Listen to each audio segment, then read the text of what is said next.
Namaste, beloveds. This is Motherwood Wisdom, and this is another video. And this video is entitled The Politics of Decision Through the Lens of the Story of the Wizard of Oz.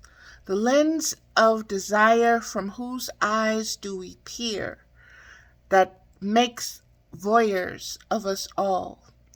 Before I get into this, it is written. It is posted. Excuse me. It is posted on my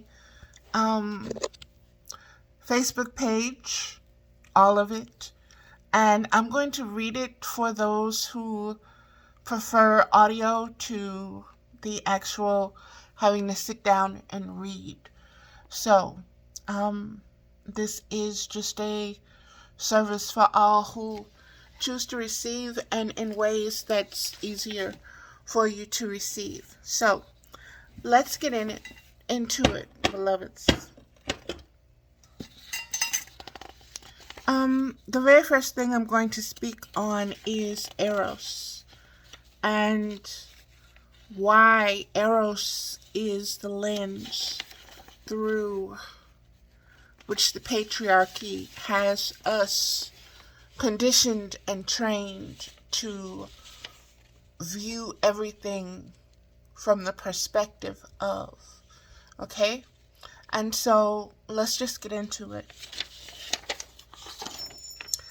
Eros can be difficult to speak about directly because, unlike logos, it's not logical, direct, and linear.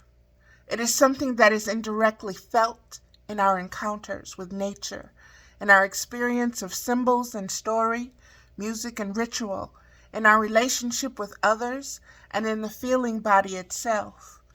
Eros is our desire to connect with life, to relate with one another, to share and feel our closeness. It is love, yes, but it is also a way of embodying our experiences and experiencing embodiment in others. That is very specific, that is very precise, and I really want you to pay attention to that because, like I said, this is the logical and linear way that the patriarchy has given us glasses, or wants our eyes to be trained or conditioned in order to see, in order to be open to its views, manipulations, points, advertisements, what its selling points is. It wants us to embody this embodiment through that way. Let me just read that one more time just to make it a little bit clearer, okay? Eros can be difficult to speak about directly because, unlike logos, and beloveds, if you don't know these terms, please do yourself the favor of becoming very aware of them, because in this age, in this Aquarian age, these words are going to be very powerful. These are going to be the dynamics that are guiding many principles, many principalities. So you are going to need to know the words Eros. You need to know the words logos, not just the meaning or the definition of them, but how they vibrate and resonate with your soul and with your spirit, what they communicate to you through your frequency and spectrum and lineage. I'll put it that way, because that is rising. So, and lineage. Eros can be difficult to speak about directly because, unlike logos, it is not logical, direct, and linear. It is something that is indirectly felt in our encounters with nature, in our experience of symbols and story, music and ritual, in our relationship with others, and in the body itself. Eros is our desire to connect with life, to relate with one another, to share and to feel our closeness. It is love, yes. Notice that it says it is love, but it is not unconditional love. Notice the difference between that. Notice and make note of the differences, okay? The higher and lower frequencies of love and the higher frequencies of unconditional love, okay? They're two very separate things. And Eros is a desire to love. And unconditional love is not a desire, it just is. Okay. It is love, yes, but it is a way of embodying our experiencing and experiencing embodiment in others. Eros comes with a sense of security and well-being, a welcoming and acceptance of the split of self. In the broadest sense, Eros is that quality of belonging that we so ache to feel in our lives. Now, do you understand to distinguish between unconditional love and erotic love? The erotic love of desire and desiring to be and to feel and to share closeness. Unconditional love is just there. It doesn't have to share. It's not a need. It simply is. That's how it exists. It knows no other way. It can be no other way. Okay. Excerpt from Belonging, Remembering Ourselves Home. And Belonging and Remember Ourselves Home is a book by Tokopa Turner, and it's belongingbook.com. Eros. From ancient Greek, Eros, love, desire, is a concept in ancient Greek philosophy referring to sensual or passionate love, from which the term erotic is derived. Eros has also been used in philosophy and psychology in a much wider sense, almost as an equivalent to life energy. Eros and life energy, life force, life frequency, the frequency of existence itself, that consciousness, okay? This is what Eros is compared to or synonymous with in some particular psychologies, okay? And we're going to get into that. Right now, this is coming from the Greek perspective.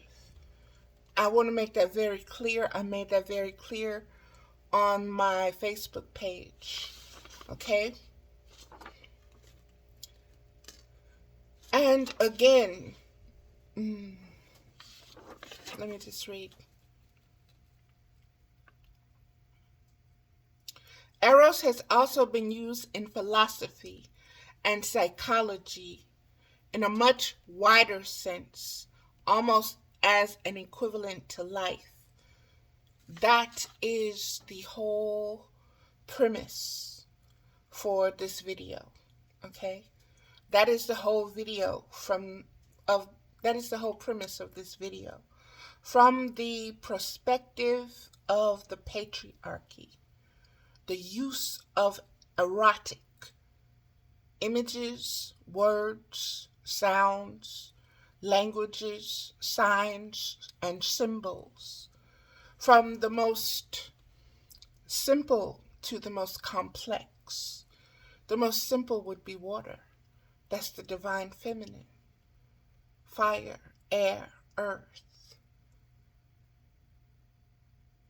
all of those are erotic forces that are used in the alchemy of building sensation, building principles and philosophies of morality, of ways of seeing things, of ways of experiencing things in a psychological, philosophical way of right and wrong, good and evil,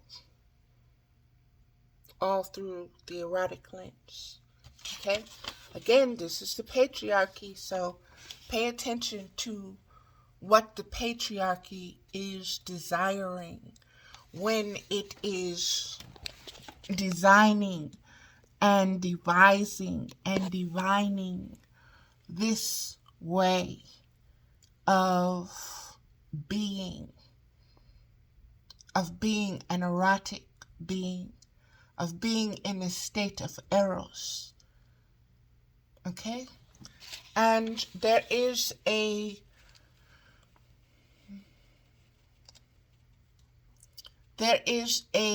myth, story, legend of Eros and Psyche.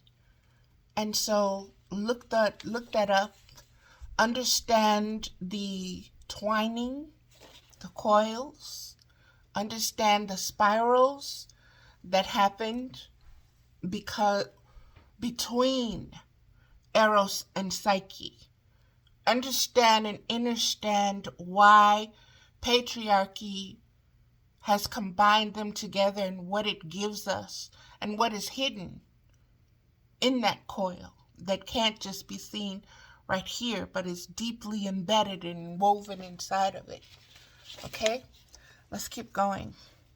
Protestant author C.S. Lewis posits it as one of the 4 ancient Greek words for love in Christianity, alongside storge, philia, and agape.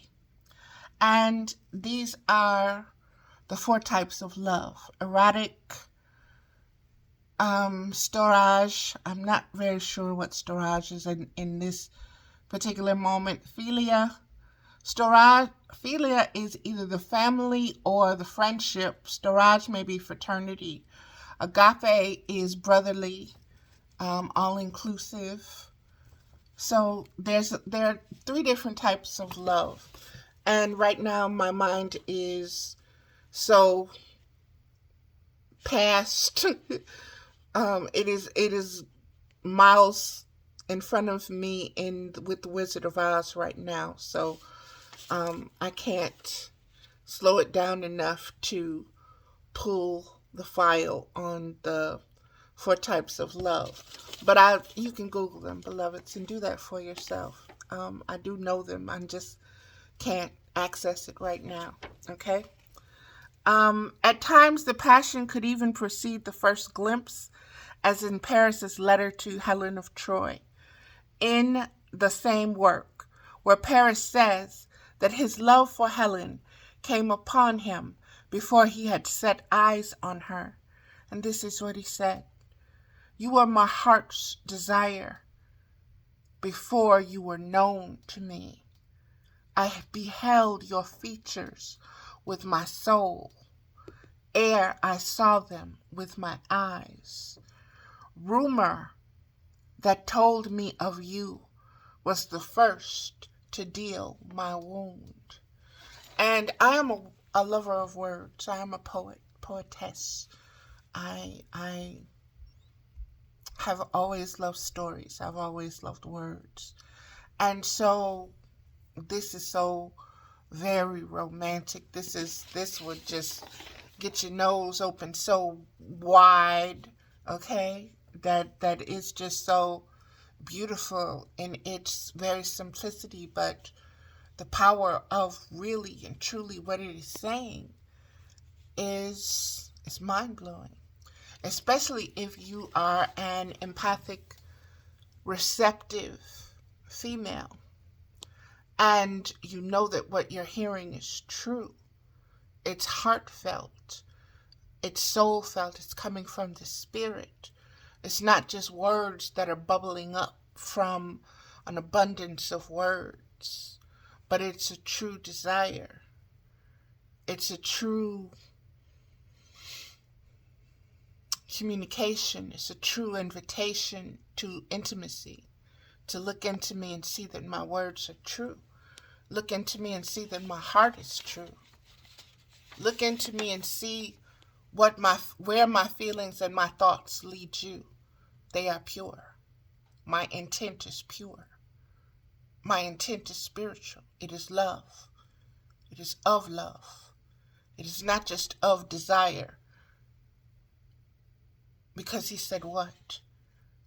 I wanted you before I saw you. And the rumor of you, of who you were, not just your beauty, had wounded me, had me open for you. And so that's what he's saying, beloved. That can be found at Wikipedia and Eros as a concept. And we're going to move forward into, this is something I wrote. The lens of desire, from whose eyes do we peer? What makes voyeurs out of us all?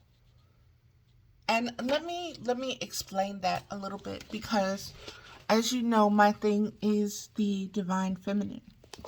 And so if we are not looking through the lens of the divine feminine, then what lens are we looking out of? And what crafted that lens? What is the focal point of that lens? Where does that lens lead us?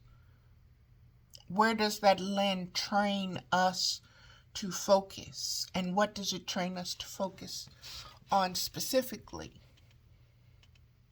And why? And what is the difference between the two views? And what is the difference between the voyeur and the one whom is being watched or being looked at? So let's get into it, beloveds. And again, it's all about politics. It's all about politics, and politics is the playground of the mind and feelings of the patriarchy.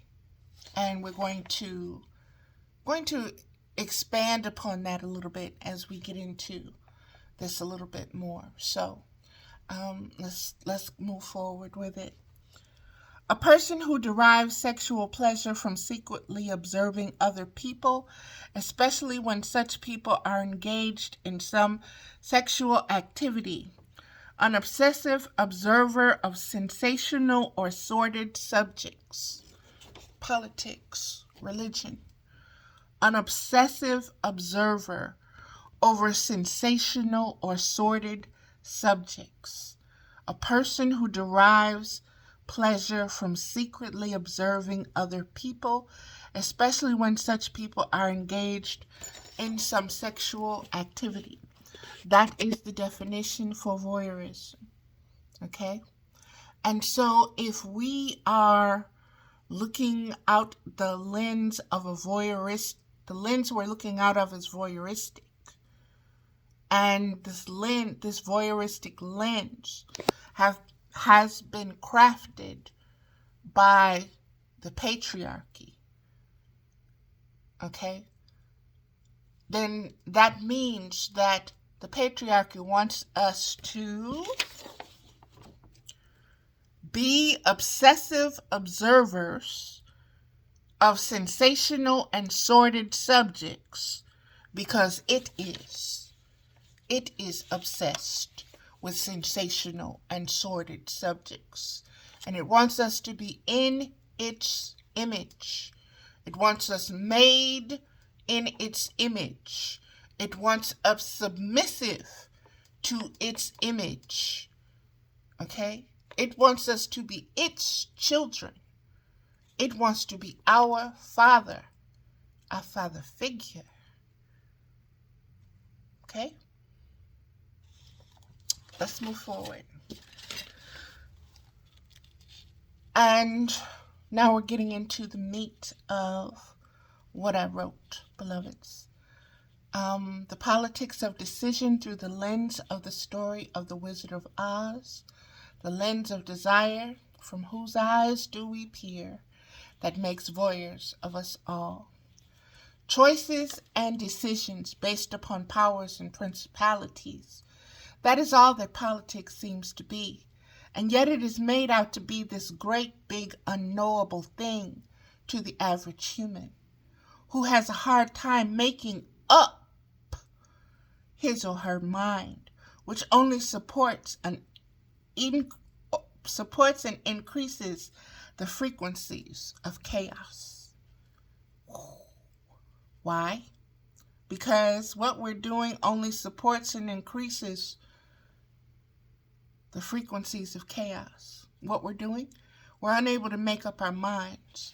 We've got so much to choose from, so much this, so much that, so much conditioning, so much brainwashing, so much whitewashing. We don't know what to believe. We've got so many lies. We've got so many truths in bed with each other, half lies, lies covered over with truth, secrets buried in the truth, lies buried in the truth. Which way do I go? What is what? Is white white, or is white gray? Or is it ivory? Or is it silver? Or is it platinum?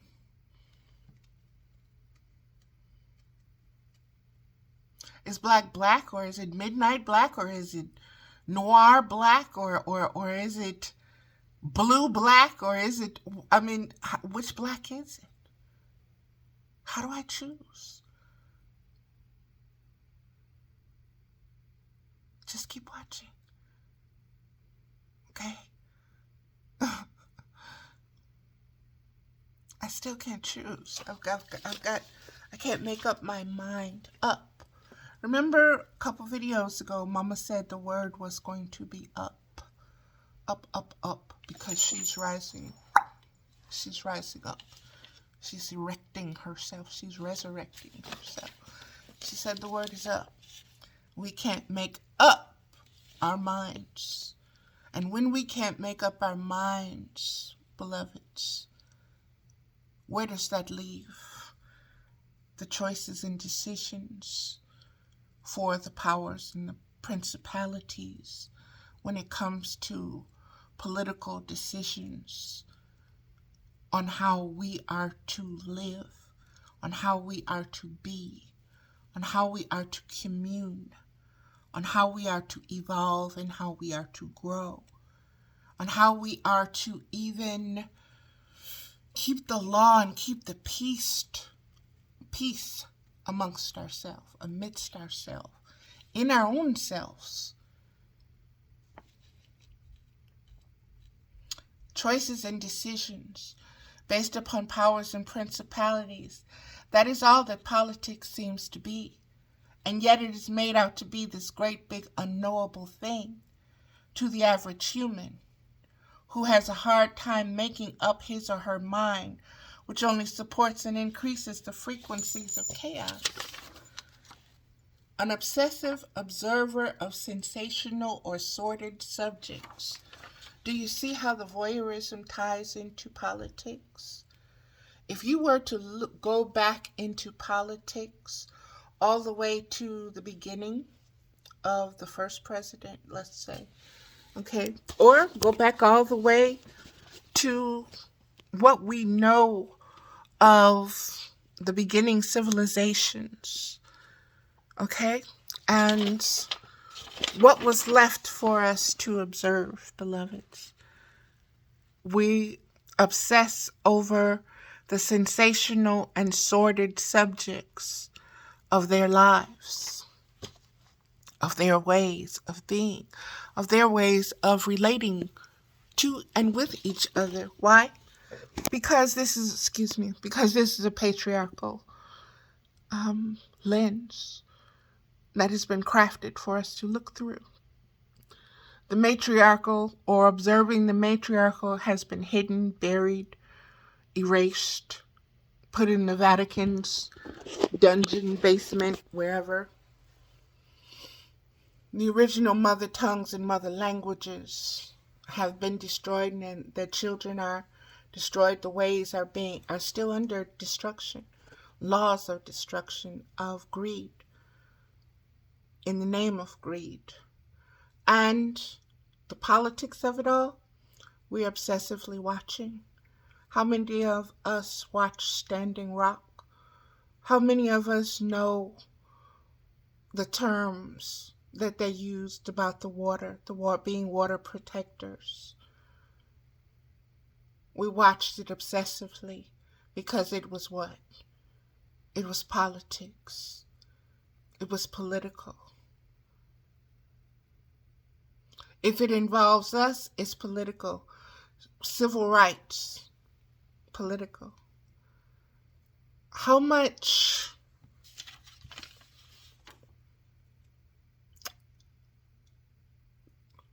of our history, our political history, is filled with erotic, philosophical principles, situations, and circumstances. This is what Mama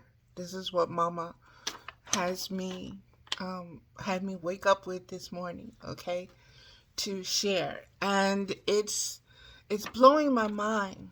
And let me get into it because she wanted me to do it from the point of the Wizard of Oz. But the thing is, she's not giving you the answers and solutions this time. She's saying, look for it. Look at it for yourself. Because this is what needs to happen now. You need to know that decisions and choices need to be made. And you need to mature. You need to grow out of that lens. You need to throw that lens away. Okay, that erotic lens that you look through. And, well, that's not my business. Or, oh, that doesn't concern me. Or, oh, so-and-so is sleeping with so-and-so and they're paying so-and-so. And, so-and-so slept their way to the top and they had to do this and they had to do that. And they had to kiss somebody. You know how that goes. I'm 57. I listened to it before I even knew what they were talking about, and I understood.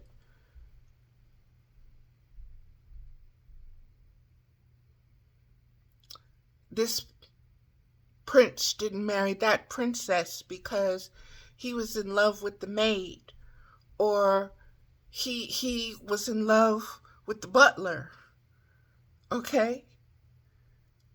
Nothing has changed.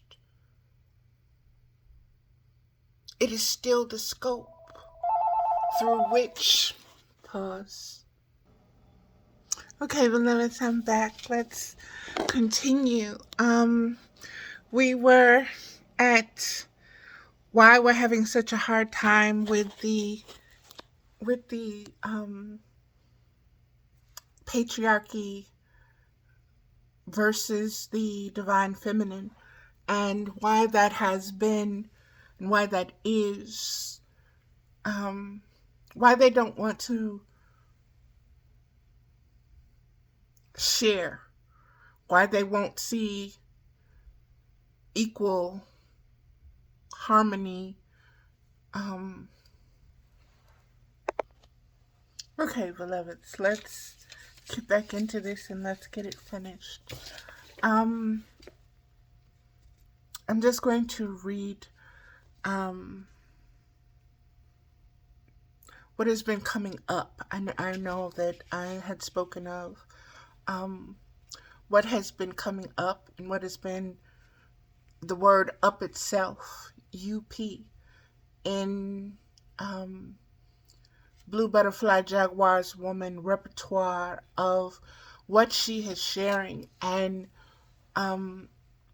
what is rising in our spiritual conscious awareness right now with the Aquarian age refilling what it needs to refill and replenish so that things are remembered put back together, formed back together, sewn back together, woven back together, um, in the way that it needs to be.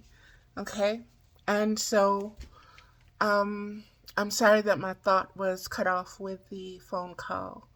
I've got a lot going on with family right now, so that got me a little distracted, and I lost place of where I was. So I'm just going to continue on with the next paragraph and move on from there. Okay, I'm sure I repeated it 1,000 times the way I usually normally do, so I know that the point won't be missed. So let's just continue. Beloveds, thank you for your patience with me. We have arrived as a collective of individual beings, unable to govern ourselves effectively and efficiently because of lack of the mastered ability of skilled. I am so of skilled discernment that it takes to make a choice or decision. And I believe I was speaking about how conflicted we are with so many choices, so many ways, so many versions, so many varieties, and how this is part of the patriarchal, how can I say this? Expansion of the greed tendencies. Because now you don't just, oh, I want a green one. Oh, well, green's my favorite. I want a lime green one. I want a sage green one. I want an emerald green one. I want a peridot green one. I want all these different kind of greens, where before it was just green. And so I want you to understand and understand, beloveds, politics is about making choices. And it's about being concise, being informed, and knowing what you want, not just desiring something because it appeals to you intimately or erotically, or it stretches your imagination this way. If I have that, then I can get her. If I have this, then I can get that. If I get that, then that'll make me cool. This is so high school. This is high school politics. You know, when you were in school and you had those running for homecoming king and homecoming queen, and each class has its class president, its class vice president, its class treasurer, its class so-and-so and so-and-so, its class clown, and all of these things you have to vote for. And if you don't vote, I don't care about that. I ain't voting for none of them. I don't care. And all of this kind of attitude carries over into our adult life. But our adult life, beloveds, these are the things that affect the laws that we live by, not just who's going to be homecoming king or what the classroom theme is going to be. Okay? So we really have to understand that politics is about choices and decisions. And the people who are put in political power, those are the people who are going to be the voices of your choices. You pay them to go and speak for you. They represent you. They represent you and your household. It's important. It's no longer playtime. We have, for centuries, like I said, been trained with one through the lens of Eros to look at politics and religion a certain way that benefits a certain few, where they get their heart's desires. They get what they want. And everyone else doesn't. everyone else, oh, you have to work for yours, and maybe your children will get it, 50 years down the line, 35 generations from now. But you go ahead and you put your work in from sun in to sun down, okay? And we'll see. We'll hey, we got it written down. Your social security number, your surname, son of so and so. You're right here, son of so and so. We see you. We know you. We know what your ancestors did and contributed. Yep, we got you, buddy. That's not politics. That's the old boy network. Okay? That's the old boy network. That's this team against that team.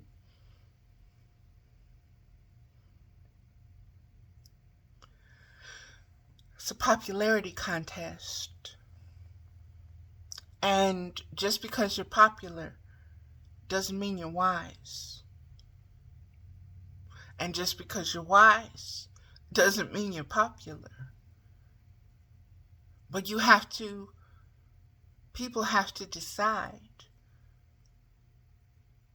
who they want speaking for them, who they want speaking up for them, who they want to help them up, okay, in their communities. Build up, raise up, move up, upward mobility. You can't put somebody in there just because you like the way they play sports. That ain't got nothing to do with signing bills and knowing what rules, what laws, looking out for other people, listening to other people, and not just doing it your way because I'm the man, boyfriend. It's me. It's all about me. No. And if that's your attitude, how are you going to serve when you're just used to serving yourself? This is what you have to look at. This is the lens you have to look from of where we are right now and understand how and why everything is so intimately connected and where it's all going, beloveds. Where it's all going. What is the end game? What is the outcome? What is the final destination? Not just dreams. What are you trying to build? What are the ingredients? What a woman knows. If I'm going to make this strawberry cake right here, I'm going to need this, and that. This is what I'm going to use. This is how high the oven is going to be. This is where I'm going to get this from. This is where I'm going to get that from. It's not about, you know what? I'm going to make a strawberry cake. Well, how are you going to do it? I don't know. It's just going to magically appear and blah, blah, blah, blah. Your family can't eat no magically appearing cake. That's not how it works. That divine feminine understands that. And the divine feminine understands it's not a popularity game. It's not about the good old boy network. And anyone can look and see from the most ancient of times until now what that good old boy network, oh, look at Saul. He's so tall. He's so beautiful. Oh, we want him to be king over us because he can represent God for us because look at him. You can read how that wrote itself out. Beloveds, humanity has to get past that lens of that outside looking at stuff from its appearance, from the sensual senses point of view of how it's going to feel and how it's going to generate this and that for you to feel good. That's not what's best for everybody, okay? Let me keep going, beloveds. There's a lot here, and we're at 40 minutes. Okay. Those put in leadership roles or positions, whether they're qualified, discernment skills are needed most. Those put in leadership roles or positions where their qualified discernment skills are needed most are selected through the lens of popularity, whether they are liked as a candidate rather than they are qualified to lead in and through a crisis as a representative of your voice, your family's voice, your household, your community, your state, your gender, your race, your values, your beliefs, your needs, and your desires. Thus we arrive at the story of the Wizard of Oz, collectively and individually. First, look at the characters individually, then look at the characters in their collective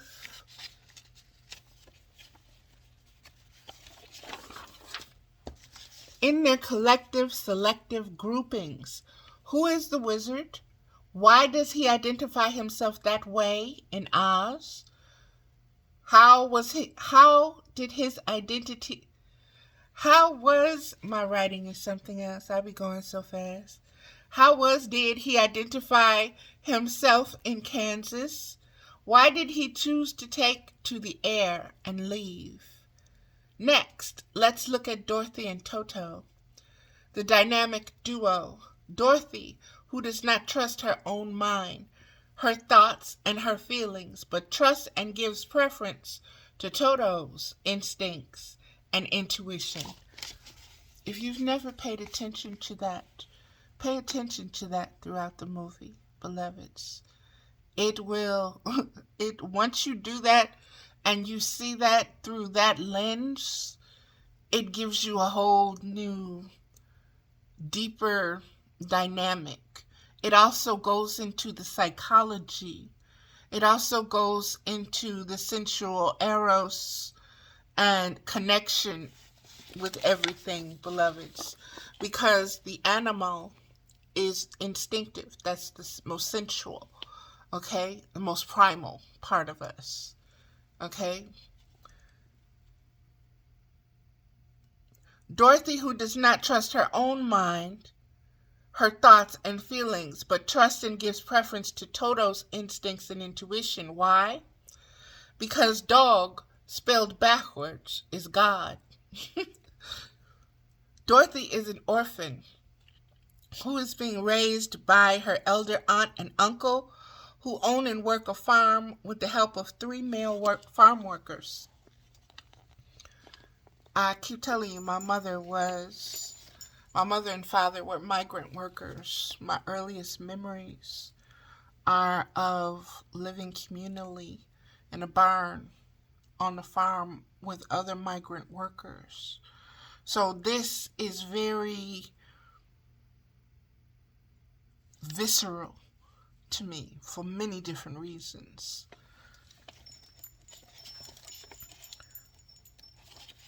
Excuse me. These papers are sticking. Okay. Observe Dorothy. Who is she? How is she? How does she view herself? How do others view her? What are her political inclinations? Is it more give or take? Based upon what? How does she begin to change? Begin her metamorphosis? Pay attention. When does Dorothy really begin to change? From someone who can't make up their mind or someone who's very opinionated to someone who's very clear and precise and knows exactly who she is. Pay attention to that. See when it starts, how it starts. What must she begin doing in order to give birth to her change? Take note of her thoughts and her feelings, but do not get attached to them. Do not make judgments about them being right or wrong, or what you would do, or what you know, or what you have experienced. Stay with the story. Look at the women who are called witches. What are their politics? In other words, what are their thoughts and feelings? What are their choices and decisions? Based upon what or who? Who do their choices and decisions concern? The individual or the collective as a whole? Notice the different politics of diversity and division that plays out in the realm and reality of Oz. Notice how a leader that knows about each of their differences uses it against them to maintain the division, so that control and belief in the wizard is that much easier to stay a secret, hidden behind the veil, undercover, in the dark, in the shadows, swept under the rug. Notice who panics. Wait a minute. Notice who panic sets in. Notice how panic sets in when control is lost, and his identity is revealed, and he has to tell the truth of his powers and principalities. Notice how he was good with words, with tricks, and with illusions to get what he wanted. Note the symbolic, metaphoric, metaphysical, spiritual, and literal meaning of a tornado.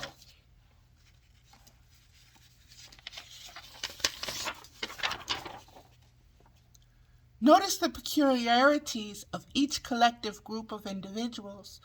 Note their abilities to make choices and decisions, and why they prefer to follow a leader. Be it witch, be it wizard, be it Dorothy, or anyone except themselves. Notice and take note of the qualities of the characters: the Scarecrow, the Tin Man, and the Lion. And I didn't put this in here, but that's a trinity. What are their skills? What are their weaknesses? What do each believe about politics and self-governance? How does it show up in the story? How does it change? What happens to change it? And who or what does it directly impact?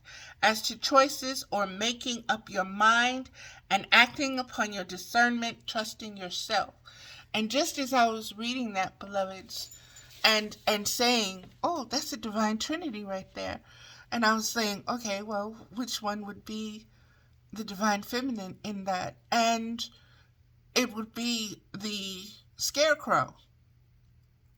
The Scarecrow would be the divine woman and the divine woman because of the wisdom. And the Tin Man would be the divine masculine because of the detachment with the heart.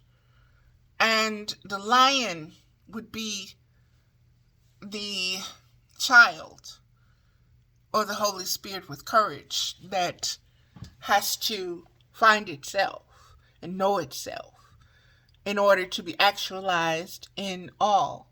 And of course, it's going to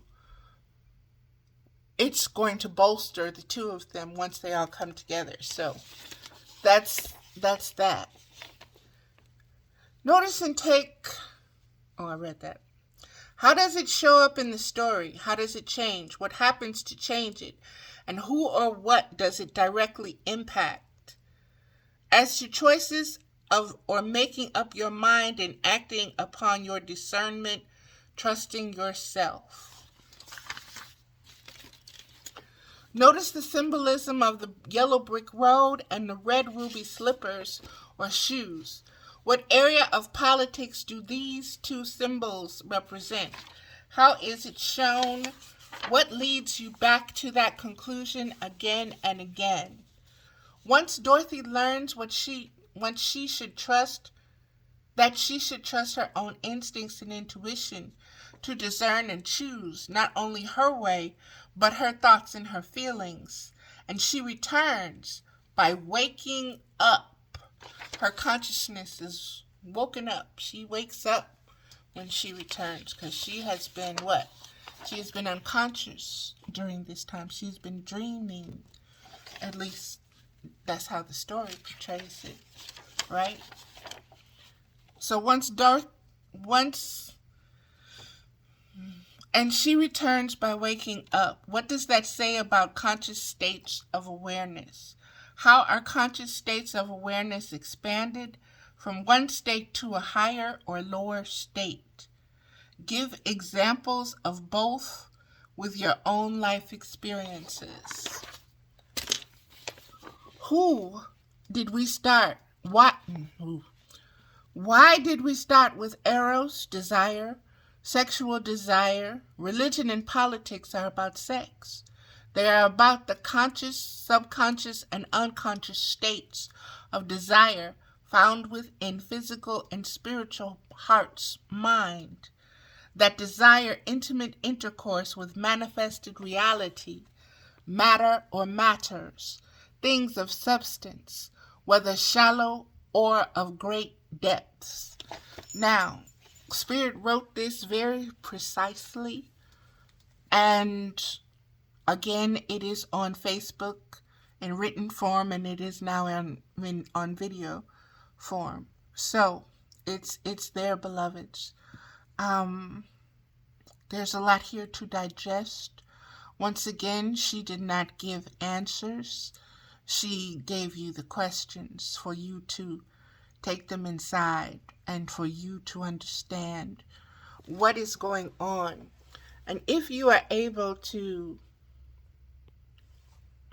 use this exercise, if you're able to answer these questions, if you're able to meditate upon these things in this way, that she has given birth to, then it will expand. Excuse me. And I put more water here. Give me one moment, please. It will expand your conscious awareness. It will expand the frequencies. It will expand meditative frequencies. You will draw to you. You will attract to you. You will magnetize to you more insight within the same vein, so to speak, of this. So, it's a lot here. There are a lot of questions. But this is something you're very familiar with. Wizard of Oz is something you're very familiar with. Politics is something you're very familiar with. And I'm very sure that erotic sex is something you're very familiar with.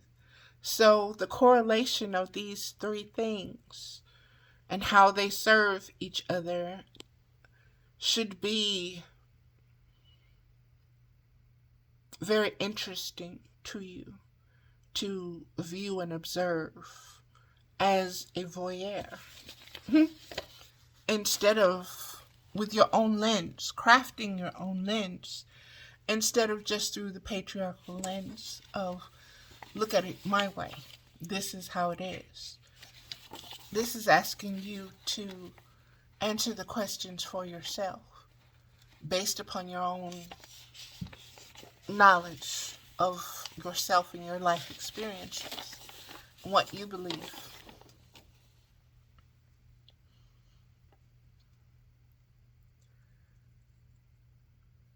What caught my attention most? I'm just going to read it again.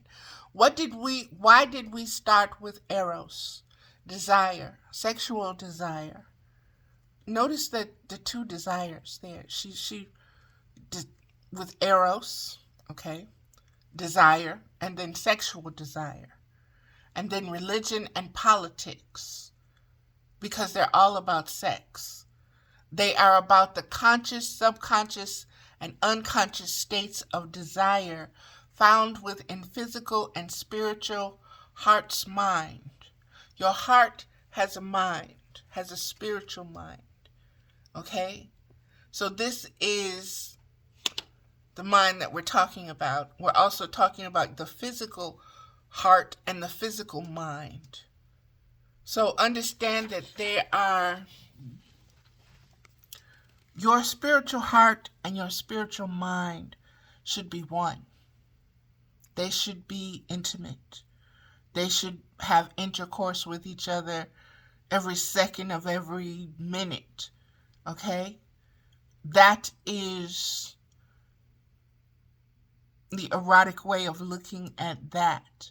Your spiritual heart and your spiritual mind should be connected. They should be united. They should be one. They should be working as one. Always. They should be married to each other. Your physical heart and your physical mind should be in union. You shouldn't feel one thing and think something totally else. Your mind, your thoughts, and your feelings should be one. You should be in agreement, not at war with yourself. Your thoughts and your feelings should not be at war with each other. Why did we start with Eros? Desire, sexual desire. Religion and politics are about sex. They are about the conscious, subconscious, and unconscious states of desire found within physical and spiritual heart's mind that desires intimate intercourse with manifested reality. Your physical thoughts and feelings and your spiritual thoughts and feelings desire intimate intercourse with manifested reality and matter and or matters. This is where you're told to know thyself. This is what that means. This is what knowing that your spiritual heart wants to know of manifested things, manifested reality, things that you desire. The universe manifests into matter, creation. You have a relationship with those things, with those beings even, with those ways. That is the connection intimately. That is where the politics and the religion comes in. What is your policy? What is your politics and religion when it comes to your thoughts and your feelings? Can you explain that? Can you speak upon that? Can you make it clear? Can you help others? Not everyone wants to lead. And if you don't want to lead and be out in the front, can you lead from the back? Because the back needs a leader too. Believe me, it does.